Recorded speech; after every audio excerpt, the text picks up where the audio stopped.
जो बाइक आ रखी है वो FZ आ रखी है। इसका जो दिक्कत आ रखी है, इसके अंदर जो पीछे का जो व्हील है इसमें से ना कट कट कट कट की आवाज़ आ रही है। तो ये कारण किस कारण से आ रही है, इसके अंदर ऐसी प्रॉब्लम क्या है तो जिसके कारण इसमें से आवाज़ आ रही है। तो पहली प्रॉब्लम तो मुझे ये लग रही है, इसकी जो चैन है वो भी काफ़ी ज़्यादा ड्राई है, मतलब इसे इस तरीके से नहीं रहना चाहते। आप देख सकते हैं जो चैन है इसकी वो कितनी ज़्यादा सूखी पड़ी हुई है, ना इसमें लुब्रिकेट हो रखा है ना इसमें ऑयलिंग हो रखी है।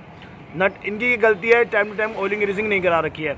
और दूसरा रीज़न ये भी हो सकता है इसका चैन का जो लॉक है वो कट रहा होगा, पर इसमें चैन का लॉक नहीं दे रखा है इस FZ के अंदर, इसलिए ये दिक्कत नहीं आ रही है। FZ का चैन का लॉक भी ठीक है गाइस, और ये चैन ना बहुत ज़्यादा टाइट हो रखी है, वो इसलिए जंग लगने की वजह से। और एक प्रॉब्लम और भी आ सकती है, जो इसका जो व्हील है ना, इसके व्हील में जो हब का बेरिंग होता है वो भी चीज़ ख़राब हो सकता है। तो मैं खोल के देखूंगा वो प्रॉब्लम किस चीज़ की आ रही है गाइस।